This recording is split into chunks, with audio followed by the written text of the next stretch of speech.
प्यारे बच्चों, आपके अपने YouTube चैनल @UNIC+2.0 पे आप सभी का स्वागत है। जैसा कि हमको पर्सनल पे भी और चैनल पे भी लगातार मैसेज आ रहे थे कि सर आप क्लास 11th की क्लास नहीं पढ़ा रहे हैं, तो आज हम क्लास 11th की फिजिक्स का पहला चैप्टर आप लोगों के सामने लेकर के हाजिर हुए हैं। जो हमारा पहला चैप्टर है वो क्या है? Units and measurement. क्या है? Units and measurement. इसको अगर हम लोग कहेंगे तो ये क्या हो जाएगा? मात्रक। क्या हो जाएगा? मात्रक एवं मापन। ये हमारा क्या है? पहला चैप्टर है। न्यू सिलेबस के अकॉर्डिंग ये हमारा कौन सा चैप्टर है? पहला चैप्टर है। इससे पहले जब हम लोग पढ़ते थे तो बेटा हमको फिजिक्स में पहला चैप्टर ये देखने को मिलता था, फिजिकल वर्ल्ड, जिसको हम लोग कह सकते हैं भौतिक संसार। क्या कह सकते हैं? भौतिक संसार। ये चैप्टर आपके सिलेबस से हट गया है, लेकिन इसका थोड़ा सा रिव्यू लेकर के हम लोग फिर अपने मेजरमेंट वाले चैप्टर की ओर चलेंगे। रिव्यू बेटा, ये सबसे पहले हम लोग जानेंगे कि जो हमारा फिजिक्स है, ये कहाँ से हमको मिला। फिजिक्स जो हमारा है ये हमको कहाँ से मिला? तो जो फिजिक्स है ये ग्रीक भाषा के फ्यूसिस शब्द से बना है। ग्रीक भाषा से, किस भाषा के? ग्रीक भाषा के फ्यूसिस शब्द से बना है, जिसका अर्थ क्या होता है? नेचर। जिसका अर्थ क्या होता है? नेचर। नेचर को बेटा प्रकृति कहते हैं। क्या कहते हैं? नेचर को हम प्रकृति कहते हैं। ठीक है, तो जो आपका फिजिक्स है ग्रीक भाषा के फ्यूसिस शब्द से बना है, जिसका अर्थ होता है प्रकृति। कहने का मतलब ये हो गया बेटा, जो हमारा भौतिक विज्ञान है उसे पहले यानी कि प्राचीन समय में कहा जाता था कि जो हमारा फिजिक्स है वो क्या है? प्राकृतिक घटनाओं के अध्ययन का विज्ञान है। प्राकृतिक घटनाओं के अध्ययन के विज्ञान को हम लोग क्या कहते हैं? फिजिक्स कहते थे। कब? प्राचीन समय में। किस समय में? प्राचीन समय में हम लोग प्राकृतिक घटनाओं के अध्ययन को क्या कहते हैं? भौतिक विज्ञान कहते थे। लेकिन आज के समय में जब आइंस्टीन का समीकरण आया E = mc², जहां पर उन्होंने क्या बताया कि हम लोग द्रव्यमान को डायरेक्ट ऊर्जा में चेंज कर सकते हैं या ऊर्जा को द्रव्यमान में परिवर्तित कर सकते हैं, तो उसके आधार पर भौतिक विज्ञान की एक नई परिभाषा बनी। और वो जो नई परिभाषा बनी उस परिभाषा में आप लोगों को बताया जाता है कि भौतिक विज्ञान विज्ञान की वह शाखा है जिसके अंतर्गत द्रव्य, ऊर्जा तथा उनके बीच होने वाली अन्योन्य क्रियाओं का अध्ययन किया जाता है। किसका किसका अध्ययन किया जाता है? ध्यान से देखेंगे। द्रव्य का अध्ययन किया जाता है, मीन्स मैटर, मीन्स पदार्थ। उसके बाद में और किसका अध्ययन किया जाता है? ऊर्जा, मीन्स एनर्जी का अध्ययन किया जाता है। किसका अध्ययन किया जाता है? एनर्जी का अध्ययन किया जाता है। एवं इन दोनों के बीच में होने वाली अन्योन्य क्रियाओं का, मीन्स इनके बीच जो इंटरएक्शंस होते हैं, इनका जो रूपांतरण होता है, इनका आदान प्रदान होता है, इन सब का अध्ययन विज्ञान की जिस शाखा के अंतर्गत किया जाता है उसे हम क्या कहते हैं? भौतिक विज्ञान कहते हैं। वन लाइन में हम लोग क्या जानेंगे कि भौतिक विज्ञान विज्ञान की वह शाखा है, भौतिक विज्ञान विज्ञान की वह शाखा है जिसके अंतर्गत हम लोग क्या करते हैं? द्रव्य, ऊर्जा एवं उनके बीच होने वाली अन्योन्य क्रियाओं का अध्ययन करते हैं। ठीक है, आशा करते हैं आप लोग भौतिक विज्ञान के बारे में थोड़ा सा समझे होंगे। अभी जो हमारा फिजिकल वर्ल्ड है, इसको बेटा दो पार्टों में बांटा गया है। फिजिकल वर्ल्ड को कितने पार्टों में बांटा गया है? यानी जो भौतिक संसार है जिसका हम लोग अध्ययन करते हैं, इसको दो पार्टों में बांटा गया है। जो पहला पार्ट हमारा है उसको कहते हैं माइक्रोस्कोपिक फील्ड। कौन सा फील्ड कहते हैं? माइक्रोस्कोपिक फील्ड कहते हैं। और जो दूसरा पार्ट है उसको कहते हैं माइक्रोस्कोपिक फील्ड कहते हैं। अगर हिंदी आप लोग इसकी जानना चाहते हैं तो हिंदी में क्या कहते हैं? इसको कहते हैं स्थूल प्रभाव। क्या कहते हैं? स्थूल प्रभाव क्षेत्र। और ये वाला जो हमारा है इसको कहते हैं सूक्ष्म प्रभाव क्षेत्र। कौन सा क्षेत्र कहते हैं? सूक्ष्म प्रभाव क्षेत्र कहते हैं। ठीक है, तो भौतिक विज्ञान को यानी फिजिक्स के क्षेत्र को दो भागों में बांटा गया है। कौन कौन से भागों में बांटा गया है? माइक्रोस्कोपिक। अब जब हम माइक्रोस्कोपिक और माइक्रोस्कोपिक की बात करेंगे तो सिंपल वे में जानिएगा, इसके अंतर्गत जितने भी सब सब्जेक्ट आएंगे उसका जो अध्ययन हम लोग करेंगे वो करेंगे क्लासिकल मैकेनिक्स के सिद्धांत पर। किसके आधार पर करेंगे? क्लासिकल मैकेनिक्स के सिद्धांत पर करेंगे, जिसको हिंदी में बेटा कहते हैं चिरसम्मत यांत्रिकी। क्या कहते हैं? चिरसम्मत यांत्रिकी के सिद्धांत पर करेंगे, जो कि न्यूटन्स लॉ पे आधारित है। किस लॉ पे आधारित है? न्यूटन्स लॉ पे आधारित है। किस लॉ पे आधारित है? न्यूटन्स लॉ पे आधारित है, ठीक है। और जो माइक्रोस्कोपिक है इसके अंदर जो फील्ड आएगी उसका जो हम लोग अध्ययन करेंगे किस शाखा के अंतर्गत करेंगे, क्वांटम मैकेनिक्स के अंतर्गत करेंगे। किसके अंतर्गत करेंगे, क्वांटम मैकेनिक्स के अंतर्गत करेंगे, जो कि बेटा आप लोगों ने जो पढ़ा होगा प्लांक हाइपोथेसिस, क्या पढ़ा है, प्लांक हाइपोथेसिस पढ़ा है, इस पे आधारित है। किस पे आधारित है, प्लांक्स हाइपोथेसिस पर आधारित है। कहने का मतलब इस स्थूल प्रभाव का अध्ययन हम लोग चित्त सम्मत यांत्रिकी यानी क्लासिकल मैकेनिक्स के सिद्धांतों पे करते हैं, जो कि न्यूटन जी के सिद्धांत पे आधारित है। अब माइक्रोस्कोपिक यानी सूक्ष्म प्रभाव वाले क्षेत्र का जो हम लोग अध्ययन करते हैं वो किसके आधार पर है, क्वांटम मैकेनिक्स के आधार पर है, और जो प्लांक के हाइपोथेसिस पे आधारित है। अब हम लोग ये जानने का प्रयास करेंगे कि ये जो हमारा माइक्रोस्कोपिक फील्ड है इसके अंतर्गत हम लोग क्या पढ़ेंगे।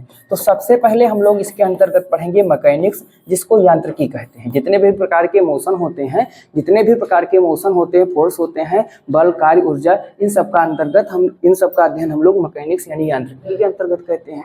मैकेनिक्स के बाद में बेटा जो सेकंड नंबर पे आएगा वो हमारा आएगा थर्मोडायनामिक्स। क्या आएगा, थर्मोडायनामिक्स। थर्मोडायनामिक्स को जो है हम लोग हिंदी में क्या कहते हैं, उष्मागतिक कहते हैं, उष्मागतिकी कहते हैं। क्या कहते हैं, उष्मागतिकी कहते हैं। सेकंड नंबर पे आएगा उष्मागतिकी, मतलब internal energy, external energy, energy का रूपांतरण, ठीक है, ये सब, टेम्परेचर, इस सब के कैलोरीमीटर का सिद्धांत, ठीक है, बीन का विस्थापन नियम, ये सब हम लोग इसमें पढ़ेंगे। थर्ड पे आता है ऑप्टिक्स। थर्ड पे क्या आता है, ऑप्टिक्स। ऑप्टिक्स को बेटा प्रकाशिकी कहते हैं। क्या कहते हैं, प्रकाशिकी, मीन्स प्रकाश से रिलेटेड जितनी भी घटनाएं होती हैं उसका अध्ययन हम लोग क्या करेंगे, माइक्रोस्कोपिक के ऑप्टिक्स वाली शाखा में करेंगे। इसमें रिफ्लेक्शन, रिफ्रैक्शन, पोलराइजेशन, इंटरफेरेंस, जितनी भी घटनाएं हैं इसका अध्ययन करेंगे। ऑप्टिक्स के बाद में जो अगला आता है बेटा वो आता है waves and oscillation. Waves and oscillation, ठीक है, यानी कि जो हमारा दोलन एवं तरंगे नाम का पार्ट होता है उसको भी हम लोग क्या करते हैं, माइक्रोस्कोपिक फील्ड के अंतर्गत। इसमें तरंगों का अध्यारोपण सिद्धांत, ध्वनि का सिद्धांत कैसे चलता है, कैसे अध्यारोपित होती हैं, निष्पन्न, स्पंद, इन सब के बारे में भी हम लोग वेव्स में पढ़ते हैं। और अगला जो आता है इसी में हम लोग पढ़ते हैं इलेक्ट्रोडायनामिक्स। क्या पढ़ते हैं, इलेक्ट्रोडायनामिक्स। इलेक्ट्रोडायनामिक्स बोलें तो विद्युत गतिकी, मीन्स इलेक्ट्रिक करंट का जो फ्लो वगैरह होता है इसको भी हम लोग किसमें पढ़ते हैं, माइक्रोस्कोपिक फील्ड के अंतर्गत ही पढ़ते हैं। माइक्रोस्कोपिक में देख लेते हैं कि हम लोग क्या क्या पढ़ेंगे। तो जो हमारा माइक्रोस्कोपिक होता है इसमें बेटा हम लोग न्यूक्लियर फिजिक्स, न्यूक्लियर फिजिक्स की जितनी भी ब्रांचेज होती हैं उसको हम लोग किस में पढ़ते हैं, माइक्रो फिजिक्स में या माइक्रोस्कोपिक फील्ड में पढ़ते हैं। तो ये आपका क्या हो गया, जो हमारा भौतिक वर्ल्ड है उसको दो पार्टों में बांटा गया, उसके बारे में हम लोग जाने। अब अगली स्लाइड में हम इसी में देखेंगे कि जो हमारा फिजिक्स है इसमें फंडामेंटल फोर्स कितने होते हैं, इसमें फंडामेंटल फोर्स कितने होते हैं। तो जो फंडामेंटल फोर्स होता है इसकी जो क्वांटिटी होती है कितनी होती है, 4 होती है। कितनी होती है, 4 होती है, 1 2 3 4, ठीक है। इसमें जो हमारा पहला फोर्स आता है, इसमें जो हमारा पहला फोर्स आता है उसको कहते हैं, उसको क्या कहते हैं, ग्रेविटेशनल फोर्स। क्या कहते हैं, ग्रेविटेशनल फोर्स कहते हैं, गुरुत्वाकर्षण बल कहते हैं। दूसरा जो आता है उसको कहते हैं इलेक्ट्रोमैग्नेटिक फोर्स कहते हैं। क्या कहते हैं, इलेक्ट्रोमैग्नेटिक फोर्स कहते हैं। एंड थर्ड नंबर पे जो आता है उसको कहते हैं strong nuclear force, nuclear force. Fourth number पे जो आता है उसको कहते हैं weak nuclear force, weak nuclear force, ठीक है। ये चैप्टर 1 में 4 टाइप के फोर्स पहले थे जो कि अब आपके सिलेबस से रिमूव हो गए, फिर भी आपको जानना आवश्यक है। इसको कहते हैं गुरुत्वाकर्षण बल, इसको कहते हैं विद्युत चुंबकीय बल, इसको कहते हैं प्रबल नाभिकीय बल, और इसको क्या कहते हैं, दुर्बल नाभिकीय बल। थोड़ा सा जान लेते हैं। जो गुरुत्वाकर्षण बल है इसका सिद्धांत न्यूटन जी ने दिया है। दो द्रव्यमानों के बीच में लगने वाला आकर्षण बल, उसे हम क्या कहते हैं, ग्रेविटेशनल फोर्स कहते हैं। इसका फार्मूला हमको मिलता है F = G m1 m2/r²। यहाँ पे जो G है इसकी वैल्यू आती है 6.67 × 10⁻11 न्यूटन मीटर स्क्वायर प्रति कूलाम स्क्वायर। इलेक्ट्रोमैग्नेटिक फोर्स जो होता है ये बेटा आवेश से रिलेटेड है। किससे रिलेटेड है, आवेश से रिलेटेड है। कूलाम ने इसका रोल दिया है। इसका जो फार्मूला आता है F = 1/4πε0 Q1 Q2 अपान R स्क्वायर होता है। इन दोनों बलों की खासियत ये होती है कि ये इनवर्स स्क्वायर डिस्टेंस रूल का फॉलो करते हैं। यहाँ पे जो ये वाली क्वांटिटी है यानी 1/4πε0, इसकी वैल्यू 9 × 10⁹ न्यूटन मीटर स्क्वायर प्रति कूलाम स्क्वायर होती है। ε0 की वैल्यू आप लोगों को बहुत बार बता चुके हैं, 8.85 × 10⁻12 कूलाम स्क्वायर प्रति न्यूटन मीटर स्क्वायर होती है। जो ये प्रबल नाभिकीय बल होता है ये क्या होता है बेटा, जो न्यूक्लियस यानी न्यूक्लियंस होते हैं, केमिस्ट्री में आपने पढ़ा होगा कि जो हमारा एटम होता है ये न्यूक्लियस और न्यूक्लियस के सराउंडिंग में जो इलेक्ट्रॉन घूम रहे होते हैं इनसे मिलकर के बना होता है। तो ये क्या होता है बेटा कि न्यूक्लियस के बीच में जो फोर्स लगता है उसको स्ट्रांग न्यूक्लियर फोर्स कहते हैं। न्यूक्लियस से उसके बाहर जो इलेक्ट्रॉन घूम रहे होते हैं उन पे जो फोर्स लगता है उसको क्या कहते हैं, वीक न्यूक्लियर फोर्स कहते हैं या फिर दुर्बल नाभिकीय बल कहते हैं। अब इसी का इस चैप्टर का जो अंतिम टॉपिक है वो है बेटा फंडामेंटल लॉ। क्या है, फंडामेंटल लॉ, ठीक है, मूल नियम। तो जो भौतिकी के मूल नियम हैं इनकी भी संख्या कितनी है, 4 है। इनकी भी संख्या कितनी है, 4 है, 1 2 3 4, ठीक है। जिसमें जो पहला आता है वो है conservation of mass, conservation of mass द्रव्यमान संरक्षण का नियम। दूसरा जो आता है वो क्या आता है, conservation of energy, conservation of energy. तीसरा जो आता है वो क्या आता है, ये आता है conservation of charge, conservation of charge. And fourth number पे जो आता है वो आता है कंजर्वेशन ऑफ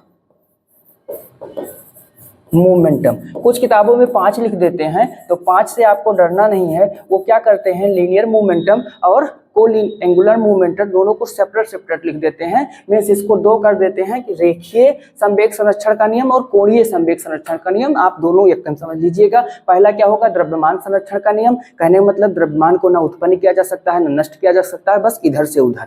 ऐसे ही ऊर्जा संरक्षण का नियम, ऊर्जा को ना तो उत्पन्न किया जा सकता है ना नष्ट किया जा सकता है, एक रूप से दूसरे रूप में, मीन्स इधर से उधर ट्रांसफर किया जा सकता है। ऐसे ही जो आवेश है, आवेश बेटा, आवेश में ये बताया जाता है नॉर्मल कंडीशन में प्रत्येक वस्तु पर जो आवेश की कुल मात्रा होती है सदैव संरक्षित रहती है यानी शून्य रहती है। और जो कंजर्वेशन ऑफ मोमेंटम है ये हमसे ये कहता है कि अगर कोई वस्तु गतिशील है और उस पर कोई बाह्य बल नहीं लग रहा है, means force is equal to 0 है, तो इस कंडीशन पे इस पे लगने वाला या इसका जो पूरा का पूरा मोमेंटम होगा जिसको आप लोग P से प्रदर्शित करते हैं इक्वल टू mv होता है, वो क्या रहेगा, संरक्षित रहेगा। तो ये बेटा था आपका चैप्टर 1। ये आपका क्या था, चैप्टर 1। और हमारा टॉपिक क्या था, हम लोग आज पढ़ने वाले थे यूनिट्स एंड मेजरमेंट, मात्रक एवं मापन, ठीक है। तो जब हम अपने चैप्टर की शुरुआत करेंगे जो कि नए सिलेबस के अकॉर्डिंग हमारा चैप्टर 1 है, तो इसमें जो आपको पहली हेडिंग मिलेगी वो मिलेगी फिजिकल क्वांटिटीज।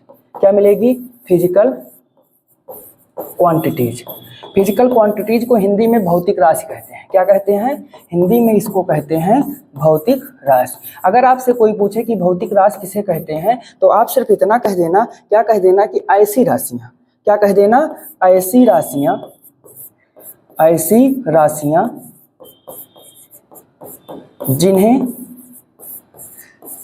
जिन्हें संख्यात्मक रूप से, किस रूप से, संख्यात्मक रूप से मात्रकों के द्वारा व्यक्त किया जा सके, मात्रकों के द्वारा व्यक्त किया जा सके, किसके द्वारा, मात्रकों के द्वारा व्यक्त किया जा सके, उसे हम क्या कहते हैं, भौतिक राशि कहते हैं या फिजिकल क्वांटिटीज कहते हैं। जैसे लंबाई हो गया, द्रव्यमान हो गया, भार हो गया, बल हो गया, क्षेत्रफल हो गया, ये सब कौन सी राशियां हो जाएंगी, भौतिक राशियां हो जाएंगी। मान लीजिए आप मार्केट में गए हुए हैं, अब आपको आलू लेना है तो वहां आप कोई नंबर जैसे 5 किलो लेना है तो आप 5 जो बताए वो संख्यात्मक रूप हो गया और जो केजी बताए वो क्या हो गया, इसका मात्रक हो गया। आप ये नहीं कह सकते हैं कि हमको आलू चाहिए, तो आलू जब आप कहोगे तो आपसे वो पूछेगा कि कितना चाहिए, तो आपको एक संख्यात्मक यानी न्यूमेरिकल वैल्यू और कोई यूनिट बताना पड़ेगा कि किलोग्राम में चाहिए कि कुंटल में चाहिए कि ग्राम में चाहिए, वो आपको बताना पड़ेगा, ठीक है। तो ये होती है भौतिक राशियाँ। अब इसी भौतिक राशि के साथ साथ में हम 2 चीज़ों को और देख लेते हैं। क्या देख लेते हैं, पहला लिखा हुआ है मापन। क्या लिखा हुआ है, चैप्टर की जो पहली हेडिंग आएगी सेकंड नंबर पे वो क्या आएगा, मापन आएगा। मापन मीन्स मेजरमेंट आएगा। मेजरमेंट को भी देख लेते हैं। तो मापन कहने का मतलब ये होता है, मापन पढ़ने से पहले हमको मात्रक जानना होगा। क्या जानना होगा, मात्रक जानना होगा, जिसको अंग्रेजी में यूनिट कहते हैं। क्या कहते हैं, यूनिट कहते हैं। मात्रक किसे कहते हैं, किसी भौतिक राशि का मानक मान, किसी भौतिक राशि का मानक मान जिसका उपयोग उस राशि को मापने के लिए किया जाता है, उसे हम क्या कहते हैं, मात्रक कहते हैं। कैसा मान, मानक मान। कैसा मान है, मात्रक, मानक मान है। ठीक है, जिसका उपयोग किस लिए किया जाता है, मानक मान, जिसका उपयोग भौतिक राशियों के मापन के लिए किया जाता है, जिसका उपयोग भौतिक राशि के मापन के लिए किया जाता है, भौतिक राशि के मापन के लिए किया जाता है, उसे हम क्या कहते हैं, मात्रक कहते हैं। मात्रक किसे कहते हैं, किसी भौतिक राशि का मानक मान, किसी भी भौतिक राशि का मानक मान जिसका उपयोग उस राशि को मापने के लिए किया जाता है, उसे हम क्या कहते हैं, मात्रक कहते हैं। ठीक है, अब नेक्स्ट स्लाइड में हम लोग देखेंगे कि जो हमारा मात्रक होता है, मात्रक किसे कहते हैं, मात्रक जो होता है, मात्रक किसे कहते हैं। मात्रक देख चुके हैं हम लोग, मापन देखेंगे, मापन किसे कहते हैं। मापन को अंग्रेजी में क्या कहते हैं, मेजरमेंट कहते हैं। मेजरमेंट किसे कहते हैं, मेजरमेंट अगर आपको समझना है तो जो हमारा मात्रक है, जब किसी भौतिक राशि की तुलना हम उसके मात्रक से करते हैं, तो तुलना करने की जो विधि होती है उसी को हम क्या कहते हैं, मापन कहते हैं। कहने का मतलब तुलना करने पे हमें ये पता चलता है कि जो हमारी भौतिक राशि है वो हमारे मात्रक का कितना गुना है। तो ये मापन क्या है बेटा, तुलना यानी कंपैरिजन है, किससे, मात्रक से। अब किसकी, भौतिक राशि की, किसकी, भौतिक राशि की। यानी कि मापन क्या है, किसी भौतिक राशि की उसके मात्रक से तुलना करने की विधि, जिससे हमें यह पता चले कि वह अपने इस मानक मान का कितना गुना है, उसको हम क्या कहते हैं, मापन कहते हैं। उसको हम क्या कहते हैं, मापन कहते हैं। ठीक है, हमारे ख्याल से आप लोग मापन समझ गए होंगे। मापन क्या है, तुलना, किससे, मात्रक से, किसकी, भौतिक राशि की। ठीक है, तो मापन क्या होगा, किसी भौतिक राशि की उसके मात्रक से तुलना करना, जिससे हमें ये पता चल सके कि वह अपने मानक मान का कितना गुना है, उसी को हम क्या कहते हैं, मापन कहते हैं या मेजरमेंट कहते हैं। ठीक है, अब हम लोग नेक्स्ट पढ़ेंगे भौतिक राशि के प्रकार के बारे में। यानी कि जो हमारी फिजिकल क्वांटिटी होती है, ये दो प्रकार की होती है। फिजिकल क्वांटिटी जो होती है, ये हमारी कितने प्रकार की होती है, दो प्रकार की होती है। जो पहला है उसको कहते हैं फंडामेंटल क्वांटिटी। क्या कहते हैं, फंडामेंटल क्वांटिटी कहते हैं। ठीक है, जो पहला हमारा है उसको हम कहते हैं फंडामेंटल क्वांटिटी, और जो दूसरा हमारा है उसको कहते हैं डेरिवेटिव क्वांटिटी। क्या कहते हैं, डेरिवेटिव क्वांटिटी। ध्यान से समझने का प्रयास कीजिएगा। जो हमारा फंडामेंटल क्वांटिटी है, इसको हिंदी में मूल राशि कहते हैं। कौन सी राशि कहते हैं, मूल राशि कहते हैं।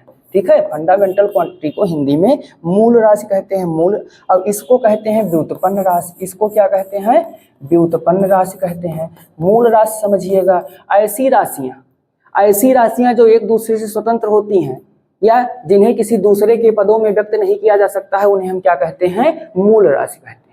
ऐसी राशियां जो एक दूसरे से स्वतंत्र होती हैं तथा जिन्हें बिना किसी मोल भाव के यानी बिना किसी ताम झाम के व्यक्त किया जा सकता है, किसी की सहायता नहीं लेनी होती है, उन्हें मूल राशि कहते हैं। और वह राशियां जो मूल राशियों की सहायता से उत्पन्न की जाती हैं, उन्हें व्युत्पन्न राशि कहते हैं। अब ये जो हमारी मूल राशि है, इनकी संख्या क्या होती है, आइए देख लेते हैं। पहला जो हमारा मूल राशि है उसको लेंथ कहते हैं। क्या कहते हैं, लेंथ कहते हैं। लेंथ को हिंदी में लंबाई कहते हैं। दूसरा जो है उसको हम लोग मास कहते हैं। तीसरा जो है उसको हम क्या कहते हैं, टाइम कहते हैं। जो हमारा चौथा है उसको टेम्परेचर कहते हैं। क्या कहते हैं, टेम्परेचर कहते हैं। जो हमारा पांचवा है उसको हम कहते हैं इलेक्ट्रिक करंट। क्या कहते हैं, इलेक्ट्रिक करंट कहते हैं। और जो हमारा 6 नंबर पे है उसको हम लोग कहते हैं अमाउंट ऑफ सबस्टेंस। क्या कहते हैं, अमाउंट ऑफ सबस्टेंस कहते हैं। अमाउंट ऑफ सबस्टेंस कहते हैं। जो लास्ट पे आता है 7th नंबर पे, उसको कहते हैं luminous of intensity. Luminous of intensity.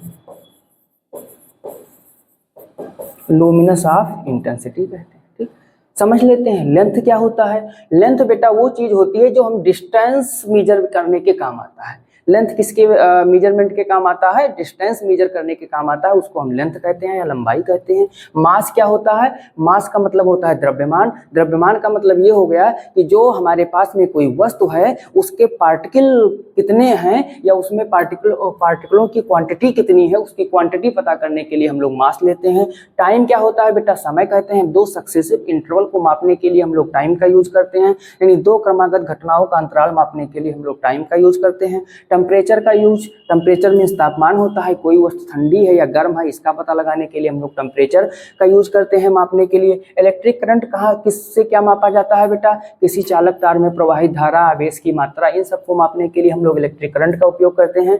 Amount of substance, ये हमें ये बताता है कि किसी पदार्थ के एक ग्राम में उसके परमाणुओं की संख्या या उसके अणुओं की संख्या कितनी होगी, इसको पता लगाने के लिए हम लोग अमाउंट ऑफ सबस्टेंस का यूज करते हैं। और लुमिनस ऑफ इंटेंसिटी हमको ये बताता है, जिसको ज्योति तीव्रता कहते हैं, ये हमको ये बताता है कि अगर कोई वस्तु जिसका टेम्परेचर बहुत ज़्यादा है और वो लाइट इमिट कर रही है तो उसकी इंटेंसिटी या उसकी तीव्रता क्या होगी।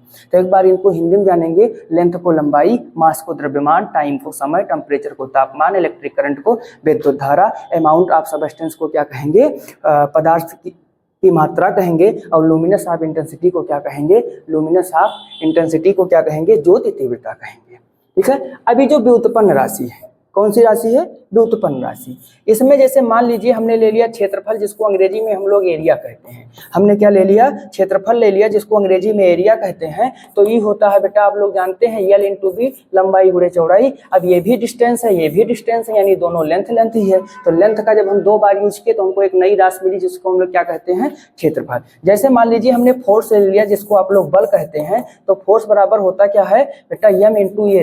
अब ये द्रव्यमान तो चलो ठीक है, मूल राशि है। अब जो a हमारा है ये क्या होता है, वेलोसिटी अपॉन टाइम। वेलोसिटी क्या होता है, डिस्प्लेसमेंट अपॉन टाइम। तो यहाँ टाइम 2 बार आ जाएगा। कहने का मतलब ये है कि इन सबको हम लोग क्या करते हैं, मूल राशियों की सहायता